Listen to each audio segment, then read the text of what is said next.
Hello বন্ধুরা, welcome back to my YouTube channel. তোমরা সবাই কেমন আছো?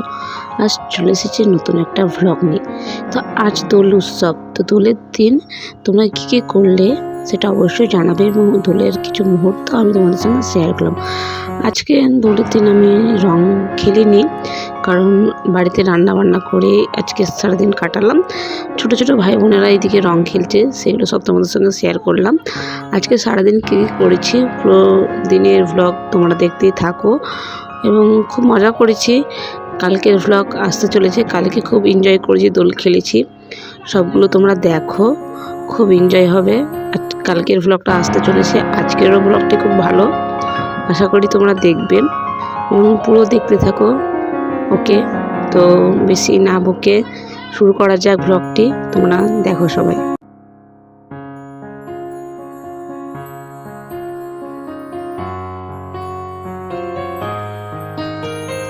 বাতাসে বহিছে প্রেম, নয়নে লাগিল নেশা, কারাজে ডাকিল পিছে, বসন্ত এসে গেছে।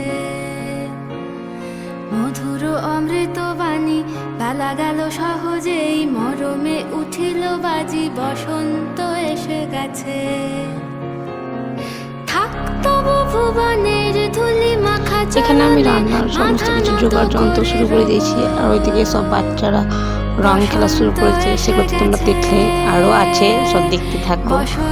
তো এখানে আমি মাংস করব বলে মশলা সব রেডি করছি, আর রান্নাবান্না শুরু করব। তো আজকে সারাদিন আমি রান্নাবান্না করেই কাটালাম। তাই কাল আমি লালগোলা গিয়েছিলাম, কালকে লালগোলাতে দোল খেলেছি। তো আমি একা রান্না জোগাড় করতে থেকে দেরি হয়ে যাচ্ছে বলে আমি আমার বড়মশাইকে বসিয়ে দিয়েছি। বললাম তুই মশলার জোগাড়টা করো, আমি ততক্ষণ পেঁয়াজ আলু এগুলো কাটতে থাকি, তাহলে তাড়াতাড়ি রান্নাটা হয়ে যাবে। ভেবেছিলাম রান্না বান্না করে দোল খেলা শুরু করব, কিন্তু টাইমের মধ্যে আর করে উঠতে পারলাম না।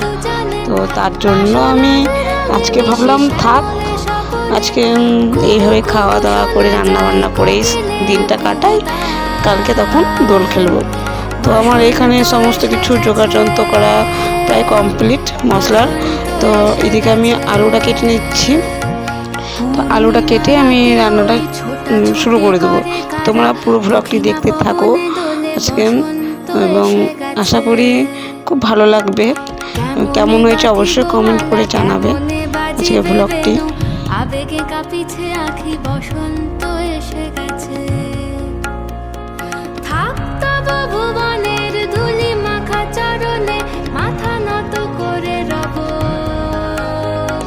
বসন্ত এসে গেছে, বসন্ত এসে গেছে, বসন্ত এসে গেছে, বসন্ত এসে গেছে।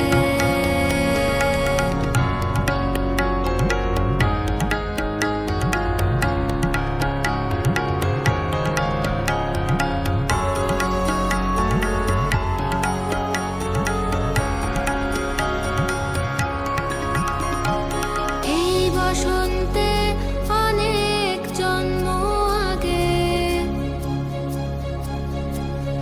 তোমায় প্রথম দেখেছিলাম আমি, হেঁটেছিলাম নিরুদ্র দেশের পানে।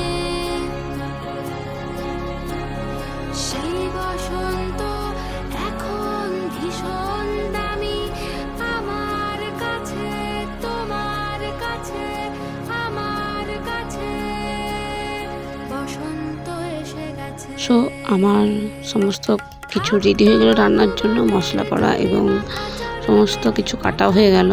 তো এবার আমি কড়াই দিয়ে দিলাম তেল। তো তেলটা কিছুক্ষণ গরম হয়ে যাবে। তো তেলটা গরম হয়ে গেছে প্রায়। তো এবার আমি আলু দিয়ে দিলাম। আলুগুলোকে বেশ ভালোভাবে ভেজে নিতে হবে, কারণ আলুগুলো একটু বড় বড় সাইজ করে কাটা হয়েছে, একটু ভালোভাবে না ভাজলে পরে সিদ্ধ হবে না।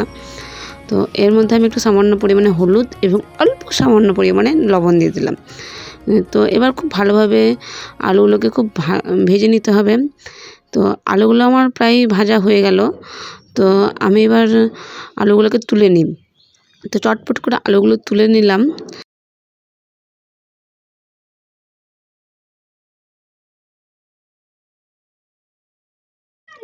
তো এবার আমি কড়াইয়ে পেঁয়াজ দিয়ে দিলাম। তো পেঁয়াজগুলোকেও এবার খুব ভালোভাবে ভেজে নিতে হবে। তো আলুগুলো তো প্রথমেই ভেজে তুলে নিলাম। তো এবার পেঁয়াজগুলো খুব ভালোভাবে ভাজার পর আমি আগে থেকে মাংস মাখিয়ে রেখেছিলাম লবণ, হলুদ এবং সরষের তেল দিয়ে। তো এবার আমি মাংসটাকে দিয়ে দিলাম কড়াইয়ে। খুব ভালোভাবে নাড়াচাড়া করতে হবে। এবার আমি এর মধ্যে হলুদ এবং আর একটু সামান্য পরিমাণে লবণ দেব, কারণ বেশি বেশি করে লবণ দেওয়া যাবে না। ধাপে ধাপে একটু একটু করে লবণ দিতে হবে, কারণ ঝোল করার সময় আবার লবণ দিতে হবে, তাই আমি অল্প পরিমাণ করে একটু একটু করে লবণ দিচ্ছিলাম। তো এবার আমার মাংসটাকে বেশ কিছুক্ষণ নাড়াচাড়া করার পর ঢেকে দিয়েছিলাম। এবারে আমি মশলা দিয়ে দেবো। তো মশলা তো আমার প্রথমেই সবাই দেখলে আদা, জিরে, রসুন এবং লঙ্কা বেটেছিলাম, আর দুটো গোটা রসুন দিয়ে দিলাম। গোটা রসুন দিলে বেশ মানে ভালো লাগে। আমার তো পার্সোনালি গোটা রসুনটা দিই, আমার খুব ভালো লাগে রসুনটা। এবং এর মধ্যে আমি একটু মিট মশলা এবং কাশ্মীরি লঙ্কার গুঁড়ো দিলাম, তরকারিটা যাতে আর একটু ঝাল এবং বেশ খেতে টেস্টি হয়। মাংস ব্যাপারটা বেশ মশলা এবং একটু ঝাল ব্যাপারটা না থাকলে খেতে টেস্ট হয় না। অনেকেই আছো যারা একটু ঝাল মশলা খেতে পছন্দ করো, আমি করি, বাট খুব বেশি ঝাল খেতে পারি না। তো এবার খুব ভালোভাবে কষিয়ে নিব ব্যাপারটা, মানে মাংসটাকে। তো অনেকে আছো মানে অনেক কিছু দাও, অবশ্যই অনেক কিছু দেওয়া যায়, কিন্তু আমি একটু সাধারণভাবে করছি। আমার অত বেশি কিছু দিয়ে ভালো লাগে না খেতে। আমার সাধারণ মশলা দিয়েই আমি খেতে বেশি পছন্দ করি মাংসটা। তো আমি মশলাটাকে দিয়ে খুব ভালোভাবে কষছি, অনেকক্ষণ ধরে টাইম নিয়ে একটু কষবো। এবং কিছুক্ষণ কষার পর এই যে দেখতে ঠিক এইরকম হয়ে গেছে।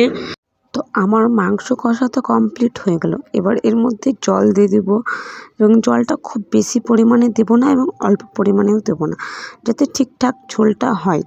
এবার ভেজে রাখা আলুগুলোও দিয়ে দিলাম এবং কিছুক্ষণ নেড়ে চেড়ে আর লবণ দিয়ে দেবো আর একটু, যাতে লবণের পরিমাণটা ঠিকঠাক মানে লেভেলে চলে আসে। তো তোমরা হয়তো অনেকে ভাববে যে আমি কতবার লবণ দিলাম, কিন্তু আমি প্রথমে যে লবণগুলো দিয়েছিলাম ভাজার সময়, তখন অল্প অল্প 1 চিমটি করে লবণ দিয়েছি। এবার লবণের পরিমাণটা একটু বেশি দিলাম, যাতে ঝোলের সঙ্গে লবণের টেস্টটা ঠিকঠাক ব্যালেন্সে চলে আসে। তো আমি কিছুক্ষণ নাড়াচাড়া করে নিলাম, এবারে ঢেকে দেবো। তো আরেকটু জল দিয়ে দিলাম, আমার জলটা একটু কম মনে হচ্ছিলো।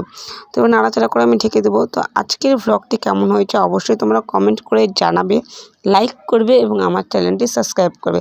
দেখা হচ্ছে কালকের নেক্সট ভ্লগে। চলো টাটা।